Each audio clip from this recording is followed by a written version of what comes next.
Se eu te dissesse que, por trás de profecias, genealogias tediosas e episódios que parecem desconexos, existe um segredo, um fio invisível que atravessa todo o Antigo e o Novo Testamento e aponta para uma única pessoa, você pararia para ouvir.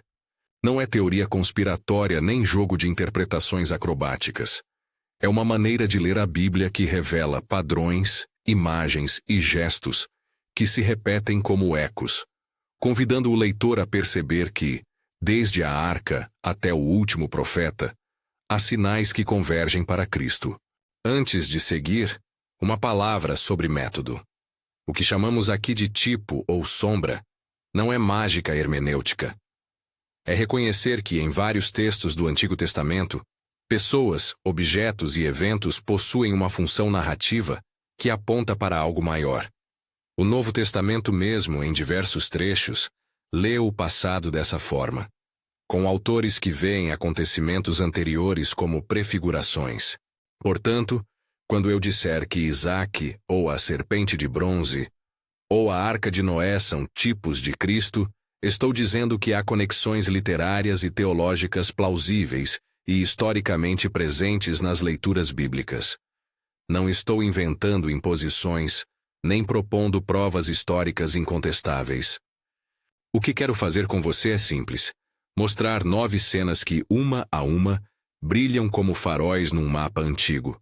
Cada uma delas carrega uma característica: ponte, arca, sacrifício, restauração, sacerdócio, resgate, cura paradoxal, refúgio, expiação, e quando reunidas todas apontam para o mesmo centro. Se você conhecer bem as histórias, esse passeio vai transformar a familiaridade em assombro. Se você estiver chegando agora, será um convite para olhar a Escritura com olhos de descoberta. Comecemos. 1. Jacó e a escada. A ponte que Deus mesmo faz. Feche os olhos por um instante e imagine a cena. Uma noite fria, pedras sob a cabeça, um jovem cansado fugindo de casa. Jacó deita-se, escolhe uma pedra como travesseiro e sonha. No sonho, uma escada, ou uma rampa celeste, estende-se da terra ao céu, e anjos sobem e descem por ela. Ao acordar, Jacó declara que ali estava a casa de Deus, e que a porta dos céus estava naquele lugar. Gênesis 28. O detalhe que normalmente passa despercebido é o caráter de mediação naquela visão. A escada sugere que havia uma separação entre o céu e a terra, e que algo, ou alguém, conectava os dois. Muitos comentaristas antigos percebiam nisso um anúncio: a restauração da comunhão perdida. Mas o inesperado vem quando, no Novo Testamento, Jesus se apresenta a Natanael com uma referência direta ao episódio. Vocês verão os céus abertos e os anjos subindo e descendo sobre o Filho do Homem. Alusão a João 1. A linguagem de Jesus desloca a imagem. Aquilo que, para Jacó, era uma escada entre dois mundos, agora encontra um cumprimento na pessoa de Cristo. A presença de Deus que desce e ao mesmo tempo torna possível que o humano suba por meio dele. Observe o contraste. Jacó viu uma escada. Jesus declara ser a ponte que os anjos transitam. A escada deixou de ser uma estrada inatingível e tornou-se um sinal de que Deus não permanece distante. A leitura tipológica aqui sugere uma travessia. Deus não espera que subamos. Ele se faz caminho. Trata-se de uma leitura que toma Gênesis pela lente do que é revelado em Cristo. Uma leitura que não anula o texto antigo, mas o enriquece, mostrando-lhe profundidade messiânica. Ouça a Arca da Aliança e Maria, o receptáculo da presença. Pense na arca, uma caixa de madeira revestida de ouro, colocada no meio do tabernáculo, habitáculo do Santo dos Santos. Ela carrega o que representa a presença de Deus entre seu povo. A tábua testamental, o maná, o cajado de Arão como lembrança da aliança. Quando a arca se movimenta, a presença se move. Há episódios estranhos, como a ocasião em que Davi dança alegremente diante da arca, e a arca é recebida em casa de Obed-Edom, que imprimem à arca um papel de transportadora da santidade divina, segundo Samuel 6, 1 Crônicas. Agora imagine outra imagem. Uma jovem chamada Maria, que recebe em silêncio a promessa extraordinária de que carregará em seu ventre o Verbo. Lucas descreve sua partida apressada para a cidade montanhosa, a visita a Isabel, as palavras de Salmo no seu cântico e a presença de Deus manifestada de maneira nova. Alguns leitores notam ecos entre a movimentação da arca e a movimentação de Maria, a presença de Deus de modo misterioso, deslocando-se de um lugar para outro. É preciso cautela. Quando falamos de Maria como tipo da arca, não estamos proclamando definições dogmáticas que a Escritura não proclama por si só. Estamos antes observando uma ressonância literária.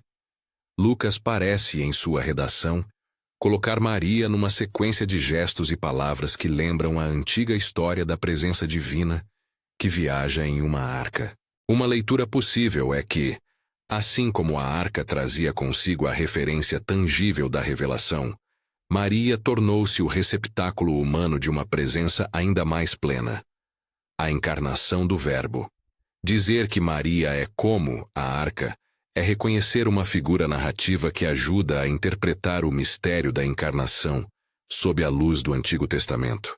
Há ainda outro fio que liga essas cenas. Davi, ao trazer a arca, age com júbilo, e Maria, ao visitar Isabel, canta. Em ambos os casos, há um deslocamento do povo em direção à presença de Deus, e ambos os episódios apontam para uma realidade maior, onde a presença de Deus passa a habitar entre nós de forma definitiva. Novamente, não é forçar uma identidade histórica, mas perceber um padrão. Objetos que carregam presença tornam-se imagens do que a pessoa de Cristo concretiza. Abraão e Isaque. O filho, a madeira, o altar suba com Abraão até o monte. Imagine a caminhada. Isaque leva a lenha para o altar. Pai e filho caminham. E o silêncio do sacrifício ecoa entre as rochas. Gênesis 22. O texto antigo cria uma tensão quase palpável. O filho prometido sobre o altar, o pai pronto a oferecer. É uma cena que deixou os leitores perplexos por séculos. O que significa esse teste de fé? O que o relato está anunciando para além do próprio episódio? No exercício da tipologia, muitos apontam para uma série de paralelos que ligam Isaque a Jesus, o filho amado, o monte, a madeira que envolve o sacrifício. No Novo Testamento, há alusões que ajudam a sustentar essa pista interpretativa. Além disso, há um grande contraste. Isaque é poupado no último instante, o cordeiro providenciado. Cristo, ao contrário, é oferecido e não poupado. A tipologia, então, não é uma simples equivalência, é uma progressão. Aquilo que no Antigo Testamento aparece como figura, encontra em Cristo seu antitético e pleno cumprimento. O ponto prático que emerge dessa leitura é profundo. A fé de Abraão aponta para a confiança de que Deus realizaria a promessa, mesmo frente ao sacrifício. No caso de Jesus, a promessa é cumprida por meio do sacrifício real. A caminhada de Abraão com Isaque é o protótipo do caminho que a história toda parece estar escrevendo. Um filho que sobe ao altar, uma obediência que termina em redenção. Ler Gênesis 22 à luz do Novo Testamento não apaga a história antiga. Antes, revela sua função profética, um anúncio em figura da obra do Salvador. 4. Babel e Pentecostes. A dispersão e sua reversão. A Torre de Babel é uma das histórias mais perturbadoras. Povos reunidos, uma palavra de soberba humana, uma torre erguida para alcançar o céu, e uma intervenção divina que mistura as línguas e dispersa as nações. Gênesis 11. A cena, em sua brevidade, funda um diagnóstico. O orgulho fragmenta. A confusão marca o juízo. Agora avance até o livro de Atos. Em Jerusalém, no dia de Pentecostes, há um acontecimento que, de certa maneira, inverte o movimento de Babel. O Espírito é derramado, e pessoas de diferentes línguas entendem a proclamação dos discípulos em sua própria língua. A unidade que Babel tentou desconstruir agora reaparece sob outra forma. não pela homogeneização forçada, mas pela presença do Espírito que capacita a comunicação e reconciliação. A conexão é clara e poderosa. Babel é o juízo que dispersa, Pentecostes é a graça que comunica. Obviamente, esse paralelo não anula as diferenças históricas, nem transforma Pentecostes numa simples anti-Babel. Trata-se de uma leitura que percebe no movimento salvífico de Deus algo que reverte o juízo e inaugura uma nova comunhão. A própria narrativa de Lucas Atos parece deliberada ao colocar esses momentos em tensão. O Deus que confundiu agora habilita. O Deus que separou agora reúne. Para o leitor contemporâneo, essa harmonia entre juízo e graça tem implicações espirituais e éticas. Se a dispersão humana nasce de orgulho, a reconciliação gerada pelo Espírito nasce do contrabalanço divino. Não uma anulação corrutiva, mas uma nova forma de unidade, plural, diversa e ainda assim comunicativa. 5. Melquisedeque, rei e sacerdote sem genealogia. Melquisedeque surge como uma figura enigmática no cenário de Gênesis. Rei de Salém, sacerdote do Deus Altíssimo, trazendo pão e vinho a Abrão. Ele aparece, abençoa, recebe dízimos e some do palco narrativo. Sua singularidade é tão marcante que o autor da carta aos Hebreus volta e meia retorna a ele para apresentar um argumento teológico. Existe um tipo de sacerdócio que não se apoia em genealogia ou em ordem levítica, mas numa categoria superior. Exemplo paradigmático para compreender o sacerdócio de Cristo. Hebreus 7. Qual é a força tipológica aqui? Melquisedeque é figura de um sacerdócio que combina realeza e sacralidade, que não depende de linhagem ou de transmissão legal. Essa descrição permite que os leitores do Novo Testamento vejam em Cristo um sumo sacerdote que opera fora das categorias estreitas do templo e da ascendência. Mais ainda, ao ler Melquisedeque como um tipo, Hebreus oferece uma leitura que conecta a ação de Cristo com uma tradição bíblica anterior, legitimando um sacerdócio novo, não como ruptura absoluta, mas como consumação. Importante lembrar a cautela. Afirmar que Melquisedeque é Cristo, historicamente, seria ir além do que o texto afirma. A carta aos Hebreus utiliza Melquisedeque como um recurso argumentativo para pensar o caráter único do sacerdócio messiânico. É uma tipologia que abre perspectivas teológicas profundas sobre autoridade, mediação e permanência, sem, contudo, insistir numa identidade literal. 6. Ruth e o resgatador. Redenção dentro da lei do parente. A história de Ruth pode passar por curta e doce, mas é carregada de uma lógica jurídica e simbólica poderosa. Vemos ali uma viúva estrangeira, seu gesto de fidelidade, e um parente próximo, Boaz, que assume o papel de resgatador, o Goel, ao reivindicar o direito de reabilitar terras e proteger a linhagem. O fio que liga Ruth à narrativa maior não é somente doméstico, ele toca a lei do resgate, a ideia de parentes que entram para corrigir rupturas econômicas e sociais. Essa lei, de um parente que resgata, é, na mentalidade bíblica, uma instrução sobre como a comunidade mantém a justiça. Quando os escritores do Novo Testamento falam de resgate, eles retomam esse vocabulário. Cristo é, sob certas leituras, o parente que redime por excelência. Alguém que entra na condição humana para resgatar de maneira definitiva. A leitura de Ruth mostra em pequeno formato a necessidade de um resgate que respalde tanto justiça quanto misericórdia. Além disso, a genealogia que resulta em Davi e, eventualmente em Jesus, situa essa história num plano maior. O resgate de Ruth não é apenas uma operação local, mas parte de uma trama que desemboca na realeza davídica e no horizonte messiânico. Novamente, a tipologia age como fio condutor. Uma lei concreta do Antigo Testamento encontra um significado escatológico quando olhada através da história que culmina em Cristo. Se você está gostando desse passeio pelos segredos do texto, fica comigo. Há muito mais para ver. Se quiser continuar recebendo vídeos como este, inscreva-se no canal e ative as notificações. Prometo trazer mais descobertas bíblicas. 7. A serpente de bronze. Cura naquilo que parece maldição. Retorne agora ao deserto, onde o povo murmura e a praga faz vítimas. Moisés, obedecendo à instrução divina, faz uma serpente de bronze e a ergue num poste. Quem olhasse para ela era curado. Números 21. A imagem é estranha. Uma serpente, símbolo da queda primeiros e da maldição, agora torna-se instrumento de cura. O efeito paradoxal é deliberado. Deus usa aquilo que simboliza o mal para apontar ao meio de salvação. No quarto evangelho, Jesus mesmo remete a esse episódio. Assim como Moisés levantou a serpente no deserto, assim importa que o Filho do Homem seja levantado. Alusão a João 3, 14, 15. A tipologia é direta e teológica.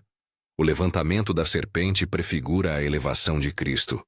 E o olhar que salva em Israel torna-se paralelo ao olhar de fé que reconhece o crucificado. Há uma simbologia profunda aqui. A cruz, instrumento de vergonha e morte, converte-se, na obra divina, em meio de vida. Essa leitura coloca um desafio pastoral. Como compreender a cruz? Não como simples instrumento técnico de execução, mas como o ponto em que a maldição e o juízo se encontram para que a vida seja oferecida. O simbolismo da serpente de bronze nos força a olhar para o paradoxo do Evangelho, que a obra salvífica passa por aquilo que a cultura e o instinto natural fariam recusar. 8. Cidades de refúgio. Um sistema legal que anuncia um refúgio humano divino. No interior da legislação mosaica, existem as cidades de refúgio, lugares onde alguém que cometeu homicídio involuntário poderia buscar proteção até que se resolvesse a questão legal. Números, Deuteronômio. Essas cidades não são apenas medidas judiciais. Elas encenam uma teologia de proteção, de justiça intermédia e de possibilidade de vida em contexto de culpa não intencional. Lendo essas cidades juntamente com a figura do sumo sacerdote, percebemos outra pista. Há uma tensão entre justiça e misericórdia que se resolve, na narrativa bíblica, por meio de mediação. A figura do sacerdote, que reina e ora em favor do povo, manifesta a ideia de um mediador que possibilita a reintegração. Quando a Escritura aponta Cristo como sumo sacerdote e refúgio, não está só fazendo analogia. Está mostrando que o cumprimento do sistema legal e da busca por justiça se dá, na pessoa do Messias, por uma mediação que acolhe, julga e reconcilia. O que parecia um conjunto de medidas legais locais se torna, numa leitura tipológica, anúncio de que o segredo de uma justiça restauradora passa pela mediação plena. 9. A Arca de Noé e o Cofer, a porta única da salvação. Finalmente pense na Arca de Noé. Uma embarcação em meio ao juízo diluviano, uma porta por onde a vida passa para a salvação. A linguagem hebraica que envolve o selamento da arca, o revestimento com betume, e o verbo que remete a cobrir e pagar, traz ecos do vocabulário da expiação.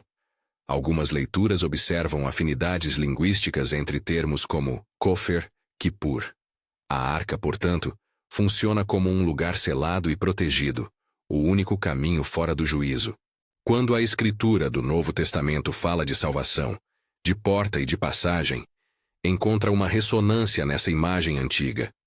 A arca era porta, proteção e espaço de preservação. Cristo, segundo interpretações cristãs, é a porta definitiva, aquele por quem se entra na vida. Ler Noé com olhos tipológicos é enxergar que a história não é apenas sobre um homem e uma embarcação, mas sobre um modo pelo qual Deus providencia um caminho para a vida, quando o mundo é confrontado por julgamento. Essas 9 cenas, quando isoladas, já trazem certo assombro. Separadas, elas são belos trechos de literatura sacra, Reunidas, porém, começam a compor um mosaico. Jacó vê a escada. Alguém é a ponte. A arca carrega a presença. Alguém é o receptáculo perfeito. O filho sobe ao altar. Outro filho é oferecido. Babel dispersa. O Espírito reúne. Melquisedeque mostra sacerdócio sem linhagem. Um sumo sacerdote aparece sem base levítica. Rute ensina o resgate. Alguém cumpre o resgate por todos. A serpente de bronze aponta para a cruz. O levantamento que cura passa por uma árvore. As cidades de refúgio desenham um espaço de proteção mediada. A mediação se personifica. A arca de Noé é a porta única. A porta se torna pessoa. E se você ainda sente resistência ao salto final, se a ideia de que tudo aponta para Jesus soa a forçamento, lembre-se, o próprio Novo Testamento faz essas leituras. Autores como Lucas, João e o escritor de Hebreus explicitamente ligam o que antes era figura ao seu cumprimento em Cristo. Isso não transforma cada detalhe do Antigo Testamento numa chave de leitura obrigatória, mas oferece uma lente potente. Ler as Escrituras como um grande enredo é reconhecer que Deus, ao falar através de muitas vozes, vai construindo uma obra cuja unidade só se revela quando se olha para o centro. Mas há algo a mais. E nisso mora a tensão que nos leva adiante. Cada tipo que mencionei tem uma particularidade que não se encaixa perfeitamente na imagem final. Nem deveria. Isaac é poupado. Cristo é oferecido. A serpente de bronze é um objeto feito por mãos humanas. A cruz é a cruel instrumentação romana. Melquisedeque aparece numa página e some. O sumo sacerdócio de Cristo é permanente. Essas diferenças não contradizem a leitura tipológica. Pelo contrário, elas explicam por que a tipologia é dinâmica. O Antigo Testamento prepara, aponta, ilumina, enquanto o Novo Testamento interpreta, cumpre e amplia. Ao reunirmos essas peças, percebemos que a conexão não é um truque de leitura, mas uma narrativa que atravessa o tempo. Um fio que, vez por outra, se faz visível em imagens que reverberam. Se você imaginasse um mapa antigo, com estradas que parecem isoladas, de repente veria linhas convergindo para uma cidade central. E essa cidade é a cruz e a ressurreição. Porém, a cidade ainda não foi plenamente descrita aqui. As estradas estão mapeadas, mas a porta da cidade ainda não foi aberta plenamente neste momento da nossa jornada. E é justamente aqui que paramos por agora. Com as estradas apontando, os sinais acesos, e uma promessa clara de que tudo converge para uma figura que é ponte, arca, sacerdote, resgatador, cura e porta. Na próxima etapa dessa leitura, vamos cruzar essas imagens, colocá-las lado a lado e ver como juntas elas anunciam a obra de Deus em Cristo. E o que isso significa para você, para mim, para a maneira como abrimos a Bíblia amanhã. Por enquanto, carregue essa visão. A Escritura não é um baú de episódios soltos. Há um desenho. E quando você permitir que a história inteira seja lida como narrativa única, a Bíblia muda de cor e de ritmo. Ainda há muito chão pela frente. Agora, imagine o mapa inteiro diante de você. Estradas que antes pareciam isoladas começam a convergir. Cada imagem, a escada, a arca, o altar, a torre, o sacerdote enigmático, o gesto de resgate, a serpente erguida, as cidades de proteção, a arca que salva, não são meras coincidências dispersas no tecido das Escrituras. Juntas, elas formam um padrão que aponta para uma realidade central. Não é apenas que todas falem de Deus, é que todas, à sua maneira, anunciam o modo específico como Deus vem ao mundo para reconciliar, mediar, redimir e reunir. Vamos costurar essas imagens uma à outra, fio por fio, para ver como elas se encaixam numa única narrativa coerente. E para perceber o que isso muda, na forma como você lê a Bíblia e vive a fé. Pense primeiro na escada de Jacó e na arca da presença como duas formas de dizer a mesma coisa. Deus transita entre os mundos. A escada sugere uma ponte, um caminho entre céu e terra. A arca sugere habitação, um lugar onde a presença mora. Quando o Novo Testamento coloca Jesus no epicentro dessa linguagem, ele não aparece apenas como quem permite a travessia. Ele é a presença que habita.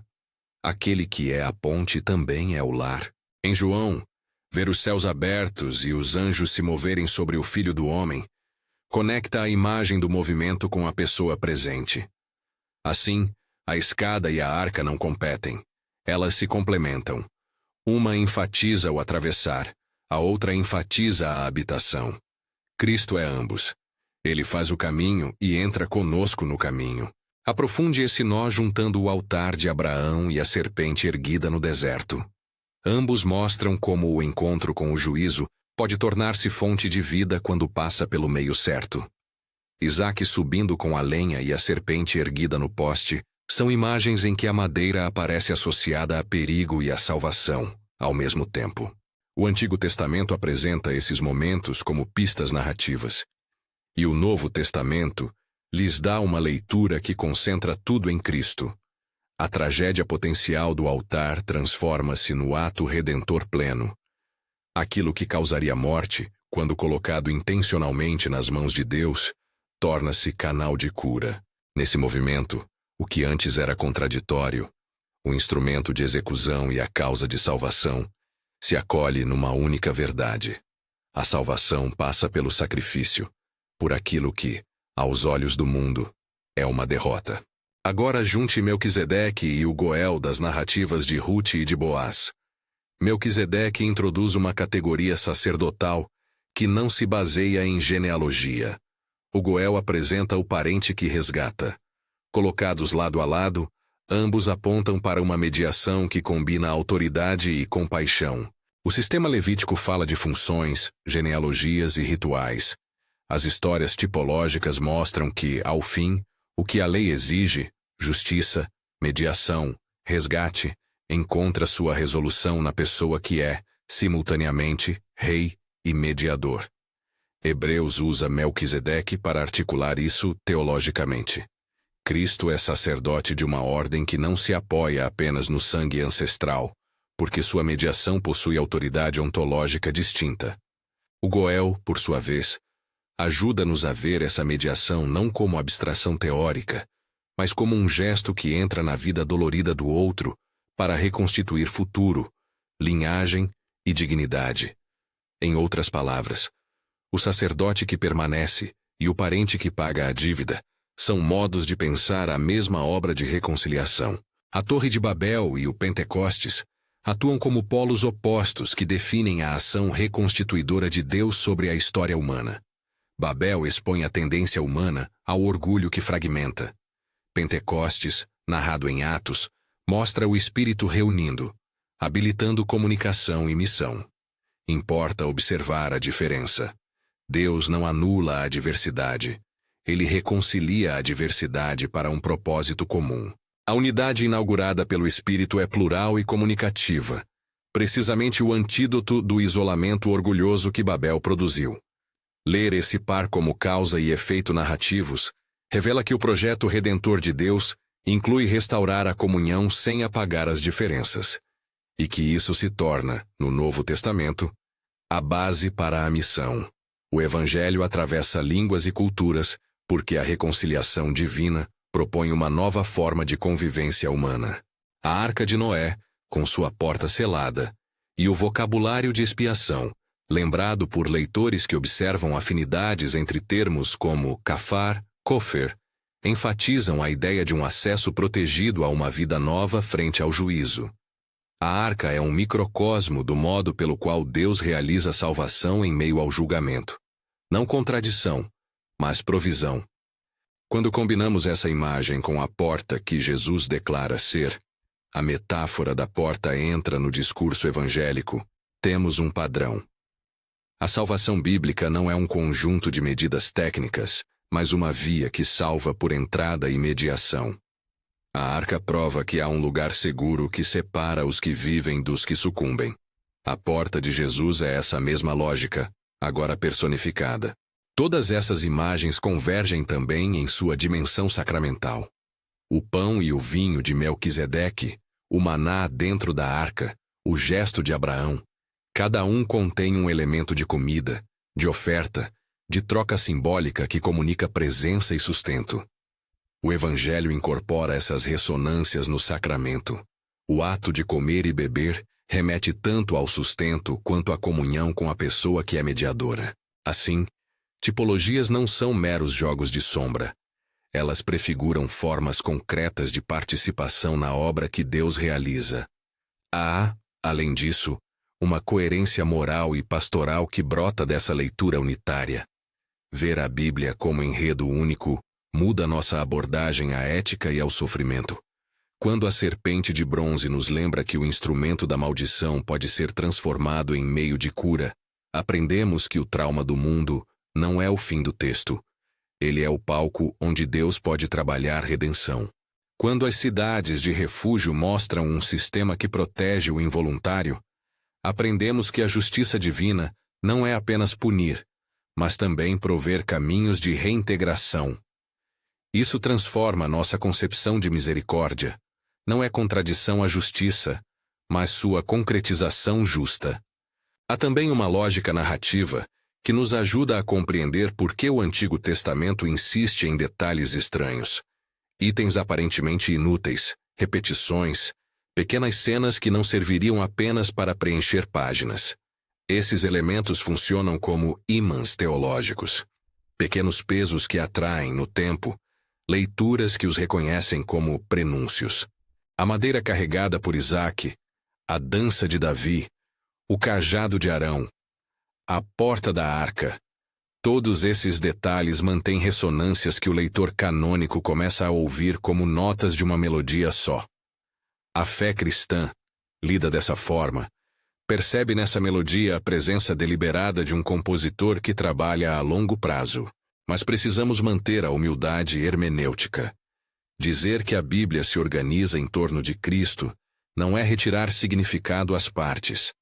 É anunciar que as partes alcançam sua máxima densidade quando vistas na perspectiva da consumação. Muitas leituras judaicas e cristãs do Antigo Testamento reconhecem valor autônomo aos textos e aos ritos. Nossa leitura tipológica acrescenta uma camada. Não substitui a história, nem exige que cada detalhe seja uma previsão intencional de Cristo. Dizer que algo aponta para não equivale a afirmar que o autor histórico tinha em mente uma profecia consciente. Em vez disso, tratamos a Escritura como obra progressiva. Deus fala de maneiras diversas e, ao longo da revelação, a voz plena se manifesta em Cristo.